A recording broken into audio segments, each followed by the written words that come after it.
Welcome to Yash academy Karad. विद्यार्थी मित्रांनो, पाठीमागच्या व्हिडिओमध्ये आपण इलेक्ट्रॉन गेन एंथॅल्पी आणि इलेक्ट्रॉन निगेटिव्हिटी याबद्दल चर्चा केलेली आहे. हे दोन्ही पॉइंट्स जर आपण विचारात घेतले तर ते खूप महत्त्वाचे असणारे आहेत. Today in this video I am going to discuss the physical properties of group 16 elements. Group 16 एलिमेंटच्या ज्या प्रॉपर्टीज असणार आहेत त्या अनुषंगाने आपण आज इथं डिस्कशन करणार आहोत. ऑक्सिजन फॅमिली ग्रुप 16 एलिमेंट जे असणारे आहेत, group 16 elements are called oxygen family. बरोबर आहे. तर ऑक्सिजन फॅमिलीमध्ये किती मेंबर्स आहेत? तर oxygen itself, sulphur, selenium, tellurium and polonium. म्हणजे ऑक्सिजन असेल O, sulphur S, selenium Se, tellurium Te and polonium Po. आता यामध्ये फिजिकल प्रॉपर्टीचा आपण जर विचार केला तर फिजिकल स्टेट त्याची काय असणार आहे? What is the physical state of oxygen and other elements of group 16? तर ऑक्सिजन जो असणार आहे तो it exist as A gas at room temperature. Oxygen it exist as a gas at a room temperature, but sulfur to polonium they are in a solid state. म्हणजे oxygen जो असणार आहे तो ऑर्डिनरी टेम्परेचरला गॅसियस स्टेट मध्ये पाहायला मिळेल. Sulphur, selenium, tellurium and polonium all these elements are exist in किंवा exist as a solid. म्हणजे सॉलिड मध्ये ते आपल्याला सॉलिड फॉर्म मध्ये आपल्याला ते पाहायला मिळतात. हे एक यातलं महत्वाचं असणार आहे. आता ऑक्सिजन जो असणार आहे तो it is non metal. Oxygen is a non metal. Sulphur is also non metal. Selenium and tellurium both are metalloids and polonium is a pure metal. So oxygen and sulfur are non-metals. Selenium and tellurium are metalloids, means these elements selenium and tellurium shows the properties intermediate between above the elements and below the elements. म्हणजे हा जो हे जे दोन elements असणारे आहेत या दोन एलिमेंटच्या वर आणि खाली असणारे जे काही एलिमेंट्स असणार आहेत त्यांच्यामध्ये जी प्रॉपर्टी असणार आहे ती प्रॉपर्टी ते शो करतात आणि म्हणून ते मेटॅलॉइड्स असणारे आहेत. So as we move from top to bottom in group 16 you will find that the non-metallic character decreases and the metallic character increases. Metallic character means tendency to lose electrons. Non-metallic character tendency to accept the electrons. आता हे variation जे असणार आहे down a group due to increase in atomic size. So as we move from top to bottom in this group the atomic size goes on increasing. त्यामुळे non metallic to metallic character हे आपल्याला यामध्ये पाहायला मिळतं, हे आपल्याला माहित असायला पाहिजे. आता हा जो पोलोनियम असणारा आहे तो it is a radio active element. तुम्हाला माहित आहे की polonium is a radio active element and it's a half life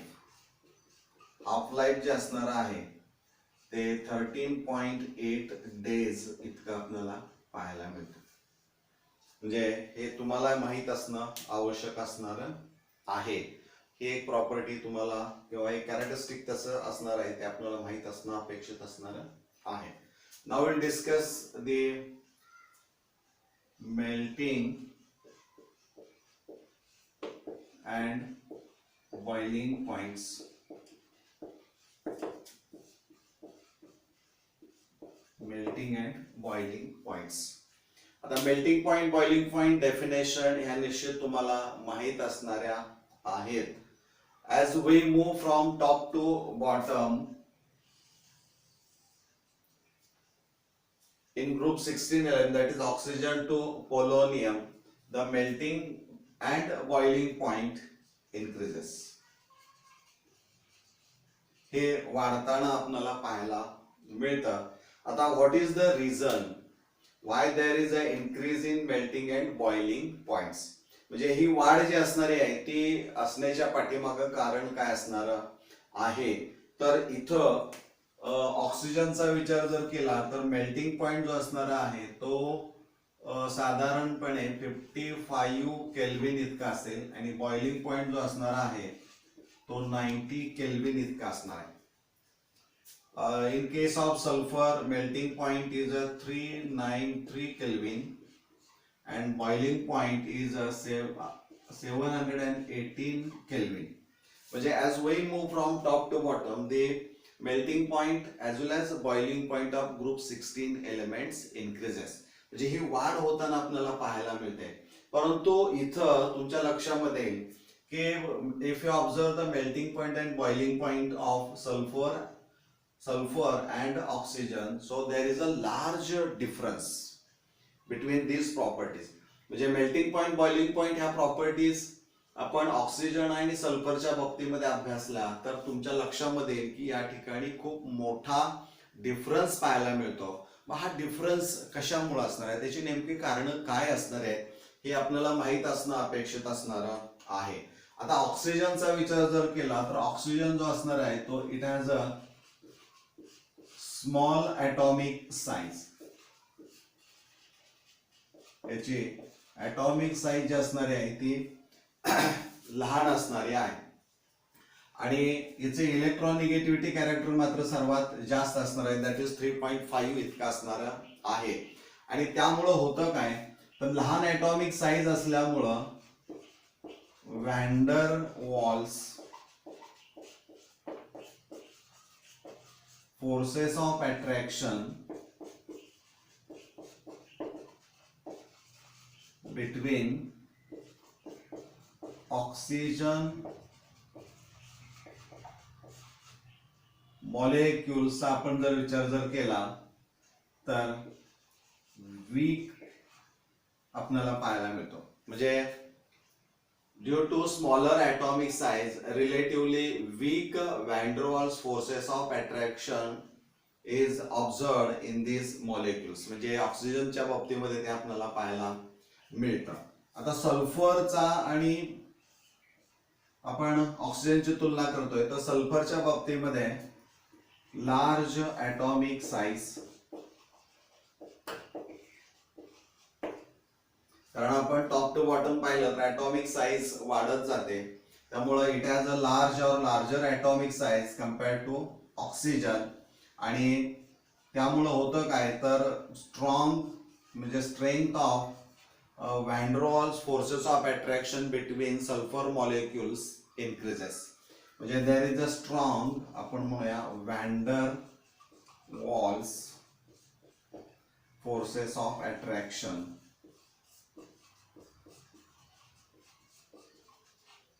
between sulfur molecules.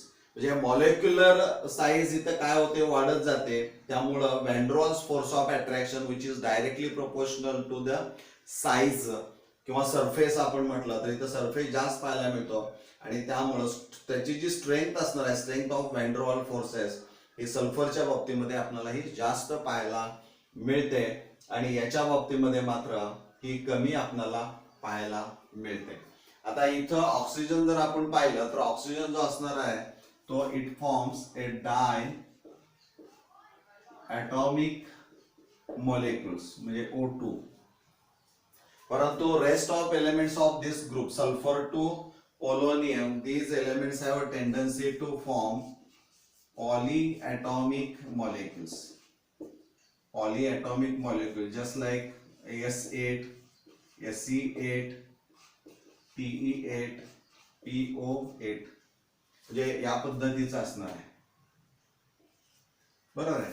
म्हणजे पकर्ड 8 मेंबर्ड रिंग किंवा स्टॅगर्ड 8 मेंबर्ड रिंग ही आपल्याला पाहायला मिळते. त्याचं आणखीन एक कारण असणार आहे की आपण जर इलेक्ट्रॉनिक कॉन्फिगरेशन पाहिलेलं आहे ते जर तुम्हाला आठवत असेल तर त्यामध्ये जनरल इलेक्ट्रॉनिक कॉन्फिगरेशन जे असणार आहे group 16 element is NS2 NP4 बरोबर आहे. आणि त्यामुळं these elements have a tendency to gain 2 electrons so as to complete the 8 electrons in its outermost or valence shell असं आपण म्हणूया. आणि त्यामुळं इथं ते 2 इलेक्ट्रॉन्स घेतात. परंतु ऑक्सिजनच्या बाबतीमध्ये there is no vacant d orbital, so oxygen has a tendency to form p pi multiple bonds. म्हणजे in case of oxygen it has a tendency to form p pi multiple bond. आणि sulphur पासून पुढे आपण जर गेलो तर these elements have no tendency to form p pi multiple bonds. परंतु त्याच्यापेक्षा वेगळा विचार जर केला तर these elements have vacant d orbital, so they can form d p pi multiple bonds. आणि ही टेंडन्सी पुन्हा कमी होताना आपल्याला पाहायला मिळते. आणि त्यामुळे सल्फरच्या बाबतीमध्ये S8 पकर्ड रिंग स्ट्रक्चर जे असणार आहे ते स्टेबल असणार आहे. ते या पद्धतीचं असणार आहे. Sulphur sulphur sulphur sulphur sulphur sulfur sulfur sulfur sulfur. In all there are 1 2 3 4 5 6 7 8 sulfur atoms. Each sulfur atom is bonded to 2 other sulfur atoms by a single covalent bond, and each sulfur atom has 2 non-bonding or 2 lone pair of electrons.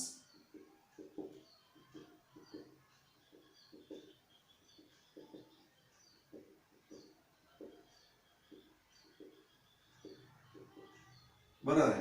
म्हणजे या पद्धतीने असणार आहे. आणि ही sulphur is sp3 hybridised. म्हणजे प्रत्येक sulphur item त्या structure मधला जो असणार आहे तो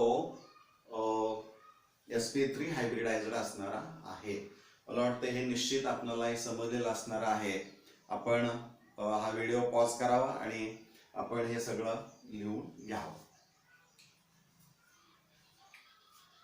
Now we'll discuss the next point, that is the anomalous behavior of oxygen. Oxygen family मध्ये oxygen is the first member, हा पहिला मेंबर असणार आहे. परंतु याचं बिहेवियर हे रेस्ट ऑफ एलिमेंट पेक्षा पूर्ण भिन्न असणार आहे. म्हणजे all these elements are called oxygen family. परंतु ऑक्सिजन आणि इतर एलिमेंट्स यांच्या प्रॉपर्टीचा आपण जर विचार केला तर याचं बिहेवियर हे इतरांच्या पेक्षा वेगळं असणार आहे. स्टेट बोर्ड एक्झामिनेशनला यावर प्रश्न विचारला जाऊ शकतो किंवा MCQच्या स्वरूपामध्ये पण एखादा प्रश्न यावर येऊ शकतो. यासाठी तुम्हाला बेसिक कन्सेप्ट त्याचे काय हे माहित असणं अपेक्षित असणार आहे. So the anomalous behavior of oxygen is explained on the basis of किंवा due to these 3 points. One is it has a smaller atomic size. म्हणजे सर्वात लहान, because it is the first member of this group, it has a smaller atomic size. Its electronegativity is 3.5 and that of sulfur is 2.44, and then it decreases from selenium to polonium, so it has the highest electronegativity. It is the second most electronegative element in periodic table. Fluorine जो असणार आहे तो it has a 4 electronegativity character. It is the most electronegative element in the modern periodic table. त्यापेक्षा दुसरा कोणताही element आपल्याला जास्त इलेक्ट्रॉनिगेटिव्हिटीचा पाहायला मिळत नाही.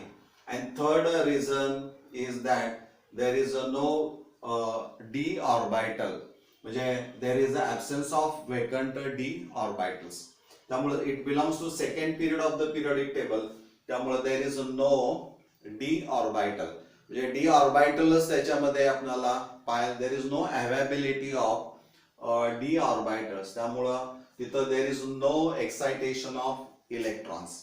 त्यामुळं ह्या गोष्टी आपल्याला पाहायला मिळते. Now will discuss these properties. Oxygen with rest of elements of the same group, that is group 16. Atomicity, तुम्हाला माहित आहे की atomicity that is the number of atoms, number of atoms. ऑक्सिजनचा विचार जर केला तर ऑक्सिजन जो असणार आहे तो it forms a diatomic molecule O2. But what about other elements? They form, for example, sulfur, it forms a Z molecule. Selenium, it forms a C8 molecule. म्हणजे these elements have a tendency to form polyatomic molecules or octaatomic molecules ते आपल्याला पाहायला मिळतात. So atomicity, सल्फरची आपण जर विचारात घेतले in case of puckered ring structure तर देर आर 8 सल्फर ॲटम्स. हे तुम्हाला माहित असणं अपेक्षित असणार आहे. Now magnetic property. मॅग्नेटिझम तुम्हाला माहित आहे, मॅग्नेटिक प्रॉपर्टी, पॅरामॅग्नेटिझम अँड डायमॅग्नेटिझम. म्हणजे मॅग्नेटिक फील्ड मध्ये जर आपण ते जर एखादा एलिमेंट प्लेस केला तर मॅग्नेटिक फील्ड ज्या तयार होणार आहेत लाईन्स ऑफ फोर्सेस त्या जर अट्रॅक्ट करत असतील तर मॅग्नेटिक प्रॉपर्टी आपण ते दाखवतो असं म्हणू शकतो. म्हणजे इथं ऑक्सिजन जो असणार आहे, ऑक्सिजनच्या बाबतीमध्ये it has 2 unpaired electrons, so it is a paramagnetic. तुम्ही जर केमिकल बॉन्डिंग हा चॅप्टर अभ्यासलेला असेल तर त्यामध्ये मॉलिक्युलर ऑर्बिटल जे थेरी असणार आहे, MOT डायग्राम ऑफ ऑक्सिजन जर तुम्ही पाहिली तर त्यावेळेस 2 ऑक्सिजन ॲटम जे असणारे आहेत He8 आणि He8 इलेक्ट्रॉन्स मिळून एकूण 16 इलेक्ट्रॉन्स त्यामध्ये पाहायला मिळतील. परंतु बॉन्डिंग अँटी बॉन्डिंगचा विचार करत तुम्ही जर गेला तर 2 अनपेअर्ड इलेक्ट्रॉन्स हे तुम्हाला पाहायला मिळतात आणि त्यामुळं 2 अनपेअर्ड इलेक्ट्रॉन्स, त्यामुळे ते पॅरामॅग्नेटिक प्रॉपर्टी हे बिहेव करतात. परंतु इतर एलिमेंटच्या बाबतीमध्ये सल्फर टू पोलोनियमचा विचार जर केला तर हे डायमॅग्नेटिक असणारे आहे. आता आपण सल्फरचं पकड 8 मेंबर रिंग स्ट्रक्चर पाहिलं. ही sulphur is bonded to 2 other sulfur atoms by single covalent bond, and each sulfur atom has 2 non-bonding electrons or paired electrons. आणि त्यामुळे ते डायमॅग्नेटिक प्रॉपर्टी हे बाकीचे जे असणारे आहेत, आपण इथं सल्फर म्हणूया, डायमॅग्नेटिक प्रॉपर्टीज ते दाखवतात. Oxidation state. ऑक्सिडेशन स्टेटचा आपण जर विचार जर केला तर electronic configuration, general electronic configuration of group 16 elements is a NS2 Np4. म्हणजे एकूण 6 इलेक्ट्रॉन्स इथं असणार आहेत. To complete octet in the outermost shell or valence shell requires 2 electrons and there is a formation of NS2Np6. म्हणजे जर element E आपण जर विचारात घेतला तर 2- ही ऑक्सिडेशन स्टेट म्हणजे आयन तयार होईल आयन म्हणजे -2 ऑक्सिडेशन स्टेट ही कॉमन त्याच्यामध्ये पाहायला मिळणारी आहे. So all these elements of oxygen family show a common oxidation state that is the -2. परंतु ऑक्सिजनचा आपण जर कंपाऊंड पाहिलं, समजा वॉटर घेतला आपण, तर यामध्ये तुम्हाला माहित आहे ऑक्सिजन ची ऑक्सिडेशन स्टेट असेल -2, hydrogen 1 +1, total +2, sum is equal to 0 असणार आहे. दोन्हीची मिळून ही 0 आपल्याला पाहायला मिळेल. परंतु in case of hydrogen peroxide that is H2O2, इथं जर पाहिलं तर याची +1 आहे तर याची -1 असणारी आहे. म्हणजे ऑक्सिजन जो असणार आहे तो it exhibits -2 oxidation state, it also exhibit -1 oxidation state, आणि जर का आपण OF2 पाहिला ऑक्सिजन डायफ्लोराइड, तर या ऑक्सिजन डायफ्लोराइड मध्ये फ्लोरीन जो असणार आहे तो it is the most electronegative element and it always exhibits -1 oxidation state.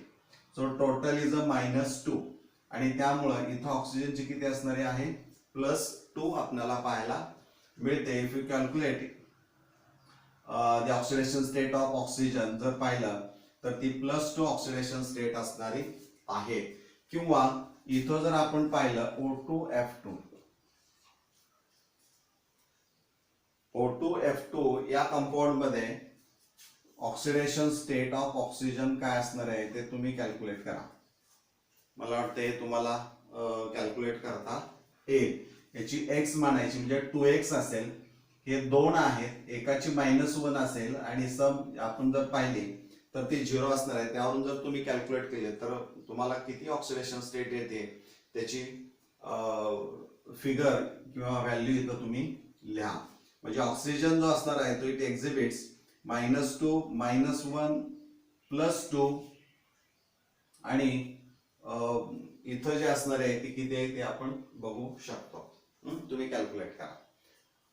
Sulphur आणि अदर एलिमेंटचा पाहिला तर common oxidation state is -2, but in addition two sulphur, selenium, tellurium, polonium exhibits -2 oxidation state as well as +2, +4, +6 oxidation state. These are the higher oxidation states.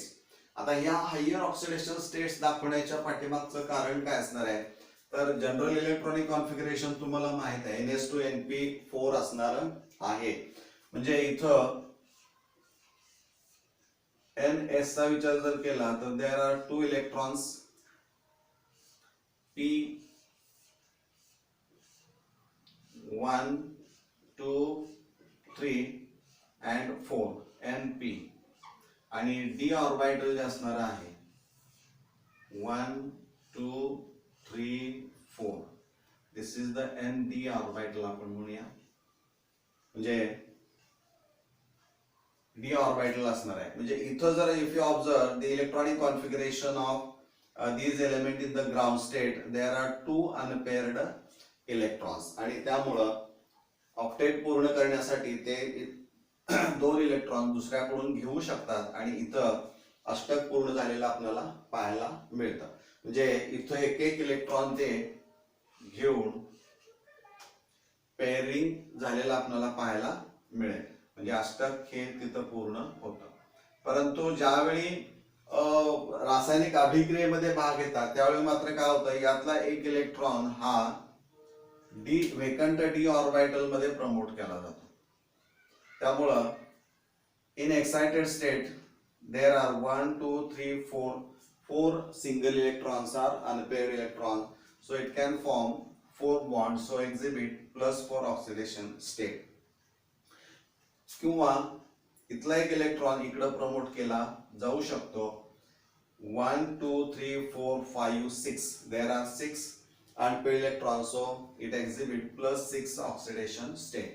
So higher oxidation state म्हणजे in case of sulfur, selenium, tellurium, polonium, higher oxidation state is possible due to presence of vacant d orbital. So there is a excitation of electrons from lower energy orbital to higher energy orbital. This is the main reason कि why selenium, sulfur, selenium, tellurium and polonium exhibits +2, +4, +6 higher positive oxidation states. हे तुम्हाला माहित असणं अपेक्षित असणार आहे. So this is the anomalous behavior of oxygen. मला वाटतंय हे 3 गोष्टी तुम्ही लक्षात ठेवणं अपेक्षित असणार आहे. याच्या आधारे तुम्हाला या प्रॉपर्टीज एक्सप्लेन करता येणं अपेक्षित असणार आहे. Now last property that is the nature of hydrides. Nature of hydrides. आता नेचर ऑफ हायड्राइड्सचा विचार जर केला तर oxygen is the first element. So with hydrogen it forms water आणि सल्फरचा विचार जर केला तर it forms H2S, H2Se, H2Pe, H2PO. These are the hydrides of oxygen, sulfur, selenium, tellurium and polonium. The hydride of oxygen is a liquid at a room temperature and other are poisonous gases having a very bad smell. आपण म्हणूया म्हणजे poisonous gases ही असणारे आहेत. म्हणजे ही these are the hydrides of oxygen family. मला वाटतं हे तुम्हाला समजलेलं असणार आहे. आपण हा व्हिडिओ पॉज करा आणि हे सगळं माहिती आपण लिहून घ्या.